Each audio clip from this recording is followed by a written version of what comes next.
Hello friends, आपका स्वागत है सिविलियन क्लासेस में। आज हम चर्चा करने जा रहे हैं डिप्लोमा सिविल इंजीनियरिंग के 5th सेमेस्टर का एक important subject design of steel structure. तो प्यारे बच्चों, आज हम यूनिट नंबर फर्स्ट जिसका नाम है इंट्रोडक्शन वो स्टार्ट कर रहे हैं। तो सबसे पहले प्यारे बच्चों हम ये समझेंगे कि what is design of steel structure. तो प्यारे बच्चों हम क्या लिखेंगे, design of a steel structure is an area of a structural engineering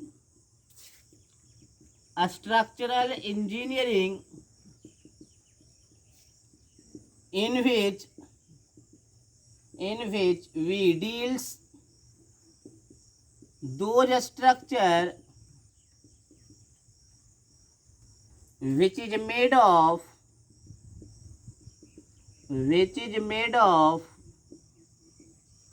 a steel materials like a steel roof, a steel column, a steel beam, etc. क्या बोले प्यारे बच्चों, डिजाइन ऑफ स्टील स्ट्रक्चर जो है स्ट्रक्चरल इंजीनियरिंग का एक part है। क्या किसका पार्ट है, हम क्या बोल रहे हैं, स्ट्रक्चरल इंजीनियरिंग का एक पार्ट है जिसमें हम क्या पढ़ेंगे, हम वैसे स्ट्रक्चर के बारे में पढ़ेंगे जो स्टील मटेरियल का बना हुआ है। इन विच वी डील्स, क्या डील्स करेंगे, दो स्ट्रक्चर, कौन सा structure, which is made of steel material, कौन से मटेरियल, स्टील मटेरियल। तो प्यारे बच्चों जब कोई बंदा बीटेक करके एमटेक करने जाता है तो एक ब्रांच होता है, स्पेशलाइजेशन होता है स्ट्रक्चरल इंजीनियरिंग। उसी स्ट्रक्चरल इंजीनियरिंग में डिजाइन ऑफ स्टील स्ट्रक्चर भी पढ़ना पड़ता है। Design of steel structure, toss, steel, RCC सब आ जाता है आपका स्ट्रक्चरल इंजीनियरिंग के अंदर।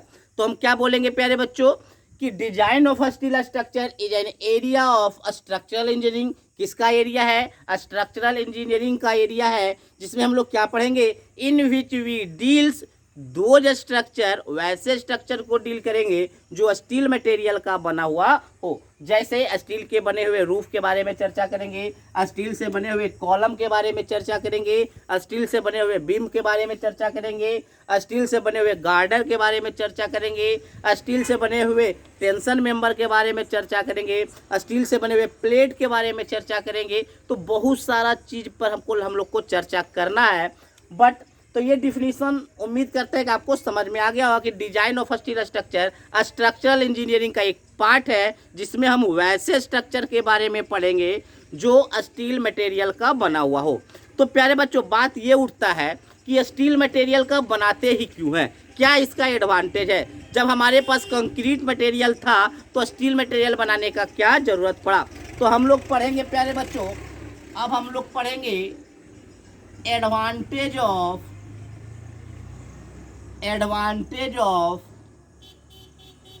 Steel as a construction material. तो प्यारे बच्चों आप ये बताइए कि स्टील का क्या एडवांटेज है एज अ कंस्ट्रक्शन मटेरियल। तो बताइए प्यारे बच्चों क्या इसका एडवांटेज है। तो देखिए प्यारे बच्चों हम क्या बोलेंगे, पहले तो लिखते हैं स्टील। देखिए प्यारे बच्चों steel as a many advantage, steel as a many advantage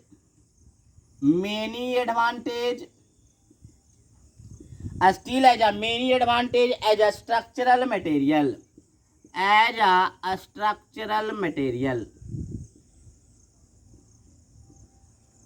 structural material की तरह अगर स्टील को यूज करते हैं तो मेनी एडवांटेज है। कौन कौन सा एडवांटेज है, तो पहला हम लोग बात करेंगे प्यारे बच्चों, steel member have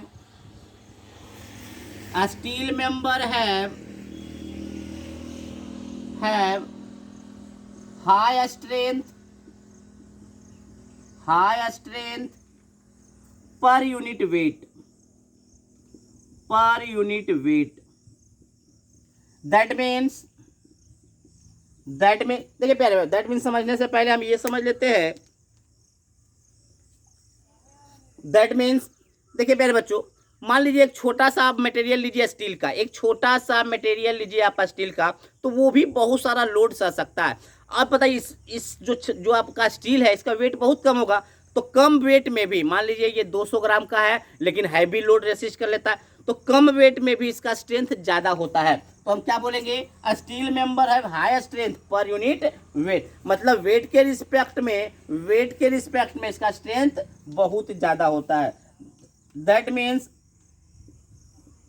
a small section of a steel member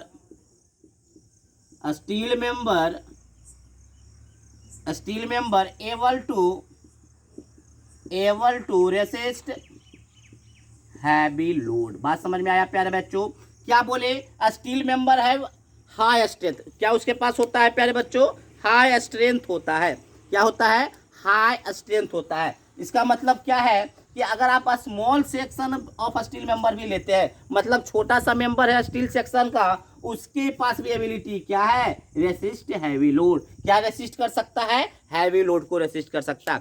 तो पहला एडवांटेज हम लोग पढ़े प्यारे बच्चों कि स्ट्रेंथ बहुत ज़्यादा होता है पर यूनिट वेट, मतलब कम सेक्शन भी लेने पर बहुत ज़्यादा वो क्या कर सकता है, हैवी लोड को रेसिस्ट कर सकता है। नेक्स्ट दूसरा बात करेंगे, properly maintained of a steel structure gives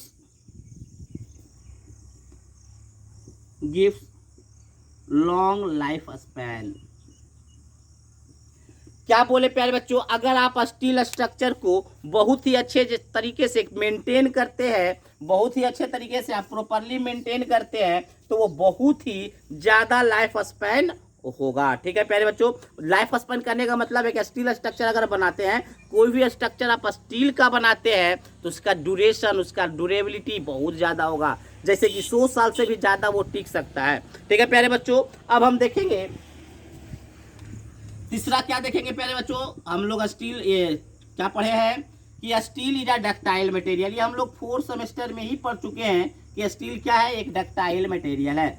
और डक्टाइल मटेरियल किसको कहते हैं प्यारे बच्चों, डक्टाइल मटेरियल इसको कहते हैं कि उसको वायर की तरह क्या कर सकते हैं, खींच सकते हैं। उसके पास कैसा प्रॉपर्टीज होगा, वायर बनने का प्रॉपर्टीज होगा।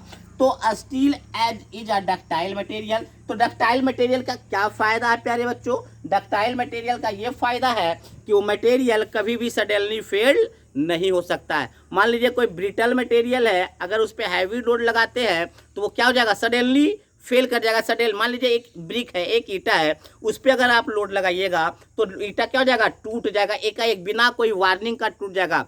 बट स्टील डक्टाइल मटेरियल है, उस पर अगर आप लोड डालते हैं तो सबसे पहले वो डिफ्लेक्ट करेगा। जैसे ही वो डिफ्लेक्ट करेगा तो हम लोग को पहले ही से वार्निंग मिल जाता है कि ये फेल होने वाला है। ठीक है प्यारे बच्चों, तो हम क्या बोले, ductile material so it does not fail suddenly.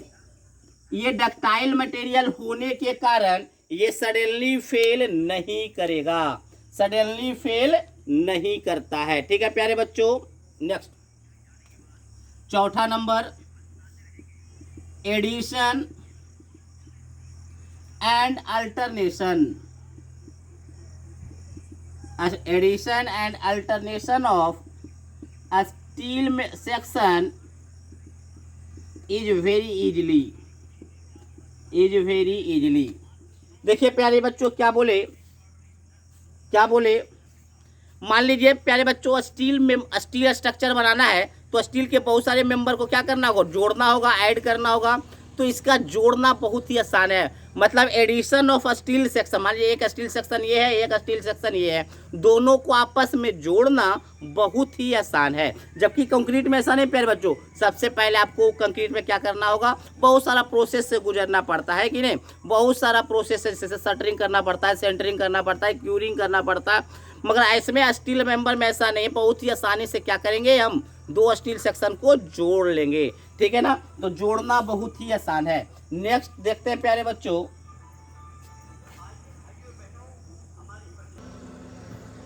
Next प्यारे बच्चों पांचवा देखते हैं, दे can be erected, they can be erected, erected at a faster rate, eight a faster rate. मतलब इरेक्टेड का मतलब होता है प्यारे बच्चों खोलना, याद रखिएगा, इरेक्टेड का मतलब क्या होता है, खोलना। मान लीजिए प्यारे बच्चों, अगर हम बहुत सारे स्टील सेक्शन को जोड़कर स्टील मेंबर बनाए हैं, स्टील स्ट्रक्चर बनाए हैं, अब मेरा मन कर रहा है कि इस स्टील स्ट्रक्चर को हटा दें, मतलब इसको इरेक्ट कर दे, खोल दे। तो प्यारे बच्चों इसको खोलना बहुत ही तेजी से किया जा सकता है, मतलब इसको बहुत ही तेजी से इस स्टील स्ट्रक्चर को हटाया जा सकता है। जबकि कंक्रीट में प्यारे बच्चों बहुत सारा क्या करना होगा, प्रोसेस, तोड़ना पड़ेगा, बहुत सारा बात है प्यारे बच्चों। तो इसमें क्या होगा कि नट बोल्ट खोलेंगे और स्टील सेक्शन सारा क्या हो जाएगा, अलग हो जाएगा। तो सिर्फ बोल्ट ही नहीं होता, बहुत सारा, जैसे वेल्डिंग भी कर देते हैं, रिवेटेड भी करते हैं, तो हम वो सब बात करेंगे कनेक्शन में। तो प्यारे बच्चों स्टील मेंबर को खोलना बहुत ही क्या है, आसान है प्यारे बच्चों।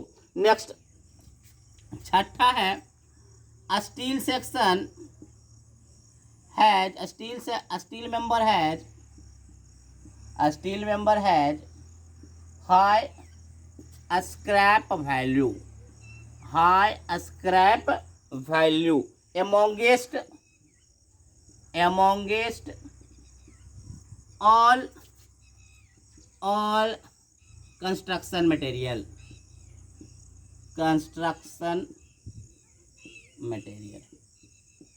तो प्यारे बच्चों आप ये समझिए पहले स्क्रैप वैल्यू क्या होता है। मान लीजिए प्यारे बच्चों, ये हम पेन खरीदे थे पहले 10 रुपया में, अब क्या हुआ, ये पेन जो है हमारे लिए अनयूटिलाइज, मतलब बेकार हो गया है, सारा यूज हम इसका कर लिए, अब हम इसको बेचना चाहते हैं। तो बेचेंगे तो 10 वाला पेन कितना में बिकेगा, 1 रुपया में बिकेगा, क्योंकि इसका तो सारा आप यूज कर चुके हैं। तो ये 1 रुपया कहलाएगा स्क्रैप वैल्यू। उसी पर स्क्रैप वैल्यू का मतलब क्या हुआ, आफ्टर यूटिलाइजेशन किसी भी ऑब्जेक्ट का जो वैल्यू होता है वो स्क्रैप वैल्यू कहलाता है। मतलब मान लीजिए प्यारे बच्चों, स्टील मेंबर को जंग लग गया या स्टील मेंबर खराब हो चुका है, तो उसको क्या करना है, उसको बेचना होगा। तो उसका बेचने पर किसी दूसरे मटेरियल के रिस्पेक्ट में इसका भाव ज़्यादा मिलेगा, इसका कीमत ज़्यादा मिलेगा। मान लीजिए आपको कंक्रीट खराब है, कंक्रीट को तोड़ के बेचना है, क्या आपका कंक्रीट बिकेगा, नहीं, बट आपका स्टील अच्छे भाव में बिकेगा। तो किसी भी कंस्ट्रक्शन मटेरियल का स्क्रैप वैल्यू से इसका स्टील का स्क्रैप वैल्यू ज़्यादा होता है, बहुत इंपॉर्टेंट है। Scrap value of steel is more with respect to any building material. Next है प्यारे बच्चों, नेक्स्ट है स्टील मेंबर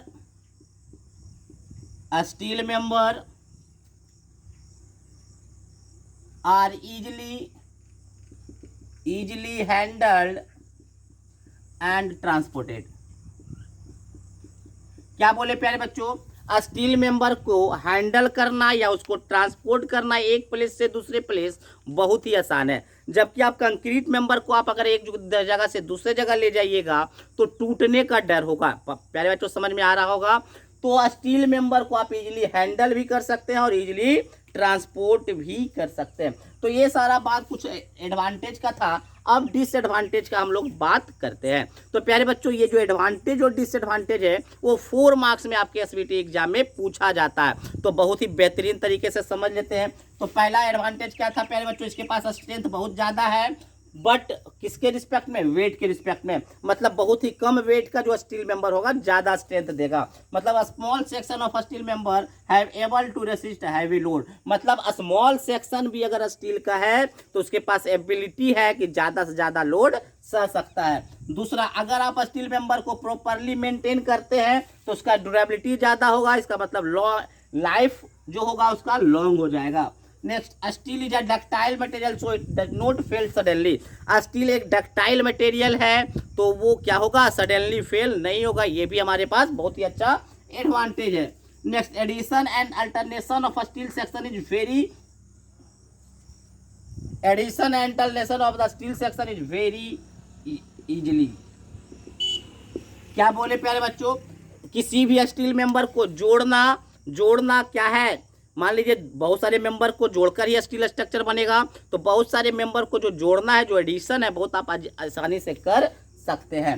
नेक्स्ट है प्यारे बच्चों 5वां number, they can be erected at a faster rate, मतलब आप खोल सकते हैं स्टील मेंबर को बहुत ही तेजी से, बहुत ही स्पीड से आप उसको खोल सकते हैं। नेक्स्ट है steel member has high scrap value amongst all construction material. अब स्क्रैप वैल्यू क्या बताएं प्यारे बच्चों कि आप किसी भी स्ट्रक्चर को अगर यूज कर लिए हैं, अब आपका कोई काम नहीं है उस स्ट्रक्चर को, तो उस स्ट्रक्चर को अगर बेचिएगा तो आपका क्या कहलाएगा, वो वैल्यू स्क्रैप वैल्यू कहलाएगा। तो स्टील का स्क्रैप वैल्यू ऐसे भी बहुत ज़्यादा होता है। Next, steel member are easily handle and transported, आप स्टील मेंबर को आप आसानी से हैंडल और एक जगह से दूसरे जगह ट्रांसपोर्ट कर सकते हैं। अब ये तो था प्यारे बच्चों एडवांटेज। अब हम देखेंगे disadvantage of steel as a construction material.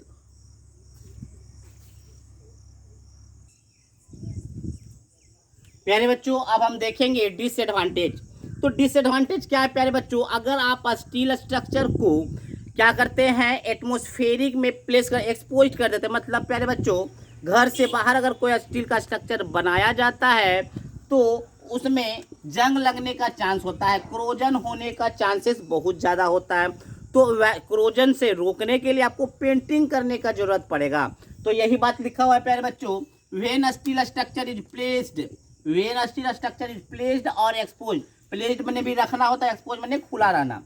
तो when steel structure is placed, placed का मतलब रखना, मतलब बाहर रखना, और एक्सपोज का मतलब होता है खुला हुआ। तो when steel structure is placed in atmosphere, atmosphere में वह खुला हुआ है या रखा हुआ है, देन सब्जेक्टेड टू क्रोजन, तो उसमें क्रोजन आ जाएगा, जंग आ जाएगा, क्रोजन का मतलब जंग आ जाएगा। एंड रिक्वायर्ड ए पेंटिंग, और आपको क्या चीज़ का जरूरत पड़ेगा, पेंटिंग का जरूरत पड़ेगा। अगर पेंटिंग आप नहीं कीजिएगा तो वो स्टील क्या हो जाएगा, स्टील स्ट्रक्चर खराब हो जाएगा और बहुत जल्दी वो फेल कर जाएगा।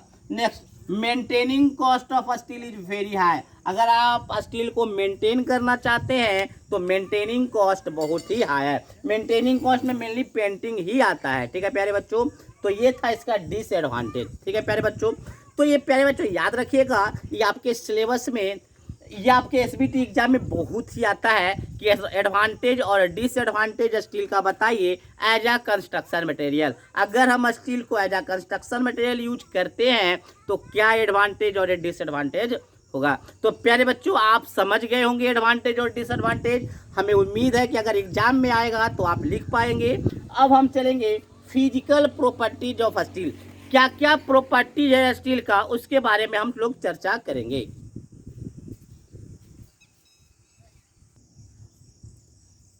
तो प्यारे बच्चों अब हम चर्चा करेंगे physical properties of steel. Physical properties steel का क्या है, तो देखिए प्यारे बच्चों, ये आपका जितना भी आपका फिजिकल प्रॉपर्टीज हम लिखाएंगे वो कंपटीशन पॉइंट ऑफ व्यू से, SSC JE point of view से और आपके सेमेस्टर के ऑब्जेक्टिव पॉइंट ऑफ व्यू से बहुत ही इंपॉर्टेंट होगा। तो सबसे पहला हम बात करेंगे density of steel, density of steel. तो प्यारे बच्चों आप याद रखेंगे कि आपका स्टील का जो डेंसिटी होता है वो 7850 किलोग्राम पर मीटर क्यूब होता है। याद रखिएगा प्यारे बच्चों, क्या बोले, जितना भी फिजिकल प्रॉपर्टीज लिखाएंगे वो आपके कंपटीशन पॉइंट ऑफ व्यू से, SSC JE point of view से और आपके सेमेस्टर के ऑब्जेक्टिव पॉइंट ऑफ व्यू से बहुत ही इंपॉर्टेंट होगा। तो डेंसिटी ऑफ स्टील क्या होगा, 7850 किलोग्राम पर मीटर क्यूब। ठीक है प्यारे बच्चों, दूसरा अगर हम बात करें स्पेसिफिक ग्रेविटी का, तो स्पेसिफिक ग्रेविटी ऑफ स्टील कितना होगा प्यारे बच्चों, तो 7.85 किलोग्राम पर मीटर, सॉरी स्पेसिफिक ग्रेविटी का कोई यूनिट नहीं होता है प्यारे बच्चों, तो 7.85। तीसरा अगर हम बात करें यंग्स मॉडुलस का, यंग्स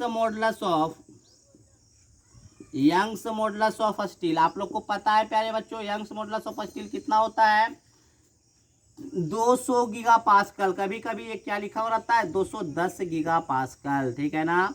नेक्स्ट टू इसी को लिख सकते हैं 10⁵ न्यूटन पर मिलीमीटर स्क्वायर, या इसी को हम लोग मेगा पास्कल भी कहते हैं, याद रखिएगा प्यारे बच्चों। नेक्स्ट अगर हम बात करें coefficient of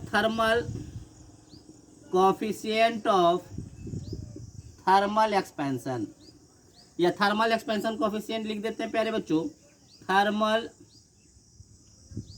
expansion coefficient of steel. किससे डिनोट करते हैं प्यारे बच्चों, अल्फा से डिनोट करते हैं। तो अल्फा स्टील का अल्फा कितना होता है, तो 12 इंटू 10⁻⁻6 पर डिग्री सेल्सियस। ये याद रखिएगा प्यारे बच्चों। अच्छा ये बताइए थर्मल एक्सपेंशन कोफिशिएंट होता क्या है। तो थर्मल एक्सपेंशन कोफिशिएंट का मतलब होता है कि अगर हम इसको हॉट वेदर में रखें और टेम्परेचर 1 डिग्री सेल्सियस से आकर राइज कर जाए, मान लीजिए 25 डिग्री सेल्सियस पे इसका टेम्परेचर 25 mm था, अब 1 डिग्री सेल्सियस बढ़ाएं तो 1 डिग्री सेल्सियस मतलब 26 डिग्री किए, तो इसका लेंथ पक्का ये क्या हो रहा है, गर्मी के दिन में पक्का लेंथ स्टील का बढ़ेगा।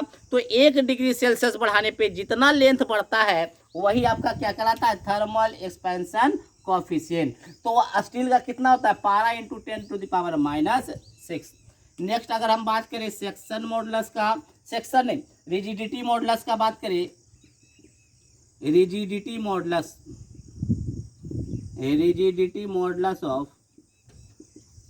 मॉडुलस क्या होता है प्यारे बच्चों, shear stress by shear strain. वो कितना होता है, जी से नोट करते हैं तो ये होता है प्यारे बच्चों 0.8 इंटू 10⁵ मेगापास्कल, 10⁵ मेगापास्कल। नेक्स्ट देखते हैं प्यारे बच्चों आपका, अब हम देखते हैं पॉइजन्स रेशियो भी आप लोग पढ़ेंगे 4th सेमेस्टर में, म्यू से नोट करते हैं। तो इसका पॉइजन्स रेशियो जो स्टील का होता है, स्टील का याद रखिएगा 0.23 से 0.25। तो ये सब सारा डाटा आप लोग याद रखिएगा प्यारे बच्चों, ये डाटा बहुत इंपॉर्टेंट है। फिर से बोल रहे हैं कंपटीशन पॉइंट ऑफ व्यू से, SSCJ पॉइंट ऑफ व्यू से और आपके सेमेस्टर के ऑब्जेक्टिव पॉइंट ऑफ व्यू से, कि आपका ऑब्जेक्टिव में डायरेक्ट बोल देगा प्यारे बच्चों specific gravity of steel is, 4 option होगा जिसमें आंसर होगा 7.85। तो इस तरह से आपको याद रखना है, नोट डाउन कीजिए।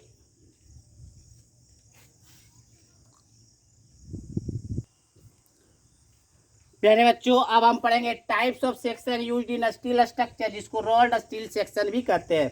मान लीजिए प्यारे बच्चों ये होता क्या है, तो मान लेते हैं एक स्ट्रक्चर बना रहे थे जिसमें ये भी स्टील मेंबर है, ये भी स्टील मेंबर है, ये भी स्टील मेंबर है।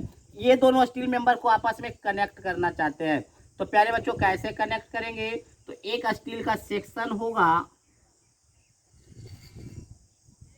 एक स्टील का इस तरह से सेक्शन होगा और इसको बाई वेल्डिंग कर देंगे। तो ये जो आप देख रहे हैं इस तरह का जो सेक्शन है वो आपका एंगल सेक्शन कहलाता है। इसी एंगल सेक्शन के मदद से ये दोनों मेंबर को जोड़ पाए प्यारे बच्चों। ये दोनों मेंबर को जोड़ने के लिए एक सेक्शन का यूज किए जिसको हम एंगल सेक्शन कहते हैं। इसी प्रकार से बहुत सारा सेक्शन होता है जो स्टील स्ट्रक्चर में यूज किया जाता है। तो सारे सेक्शन के बारे में हमको पढ़ना है। तो हम देखेंगे प्यारे बच्चों कौन कौन सा मेनली हम लोग यूज करते हैं। तो लिखिएगा वेरियस टाइप्स ऑफ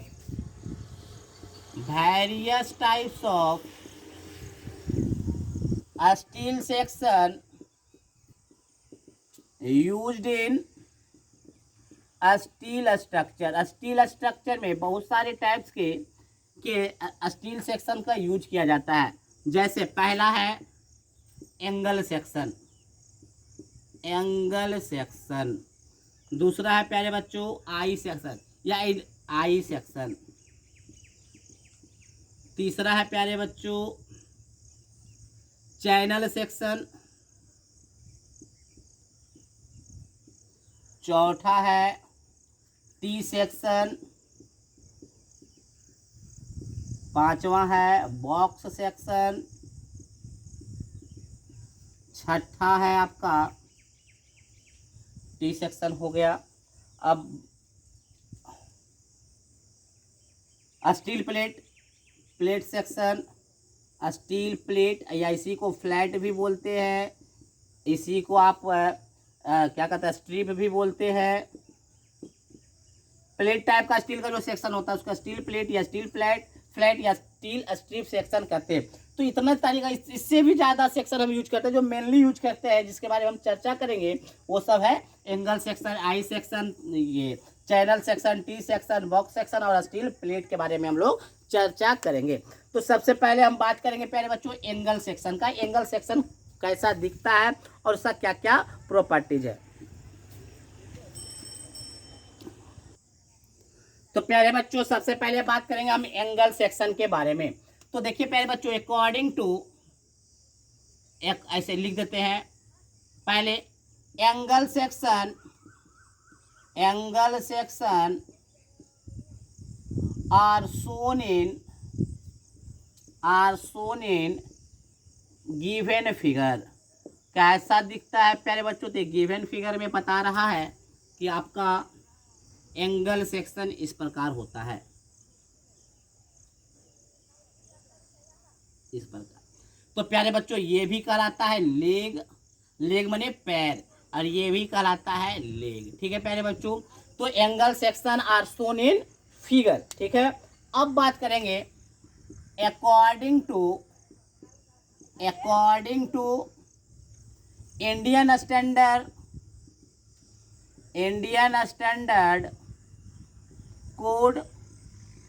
कोड का नाम भी बताएंगे प्यारे बच्चों। According to Indian standard code, angle section R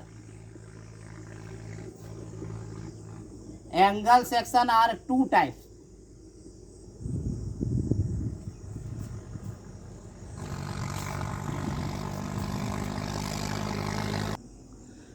angle section are two types. पहला इक्वल एंगल सेक्शन और दूसरा अनइक्वल एंगल सेक्शन। प्यारे बच्चों हम क्या बोले, angle sections are shown in figure, ऐसा दिखता है। According to Indian standard code, angle section are two types. पहला है equal angle section and unequal angle section. तो दोनों के बारे में हम चर्चा करेंगे। एक और पॉइंट लिख देते हैं, angle section are denoted by, angle section are denoted by ISA A into B into T। यहाँ पर प्यारे बच्चों देख लेते हैं क्या है। एक लेग का लेंथ है A, दूसरे लेग का लेंथ है B, और ये आपका है थिकनेस प्यारे बच्चों दोनों लेग का बराबर होता है। तो जब भी हमको एंगल सेक्शन को डिनोट करना होता है तो सबसे पहले लिखते हैं ISA, इंडियन स्टैंडर्ड एंगल। और ABT का मतलब क्या हुआ, A हुआ आपका एक लेग का लेंथ, B हुआ दूसरे लेग का लेंथ, और T आपका हुआ थिकनेस ऑफ एंगल सेक्शन। ठीक है प्यारे बच्चों, यहाँ तक आपको समझ में आ गया होगा। अब हम चर्चा करेंगे इक्वल एंगल सेक्शन का। अगर हम चर्चा करते हैं इक्वल एंगल सेक्शन का, तो देखिए प्यारे बच्चों, इक्वल एंगल सेक्शन नाम से ही पता है। इक्वल एंगल सेक्शन क्या बोलेंगे, इक्वल एंगल सेक्शन। तो इक्वल एंगल सेक्शन प्यारे बच्चों देखिए, if the length of both leg of angle section are same, then that angle section is called equal angle section. क्या बोले प्यारे बच्चों, दोनों लेग का लेंथ अगर क्या होगा, सेम होगा, दोनों लेग का लेंथ अगर सेम होगा तो वो इक्वल एंगल सेक्शन कहलाएगा। एग्जाम्पल के रूप में अगर हम बात करें तो ISA 90 इंटू 6, या हम ये बोल सकते हैं ISA 100 इंटू 8। तो प्यारे बच्चों ये क्या दिखा रहा है, दोनों लेग का लेंथ दिखा रहा है, और ये थिकनेस दिखा रहा है। तो यहाँ पे देखिए प्यारे बच्चों, दोनों लेग का लेंथ बराबर है, तो वैसा एंगल सेक्शन कहलाएगा इक्वल एंगल सेक्शन। अब हम बात करेंगे अनइक्वल एंगल सेक्शन का। तो प्यारे बच्चों अनइक्वल एंगल सेक्शन किसको बोलेंगे, दोनों लेंथ क्या होगा, अलग अलग होगा। तो हम इसको लिखेंगे, if the length of both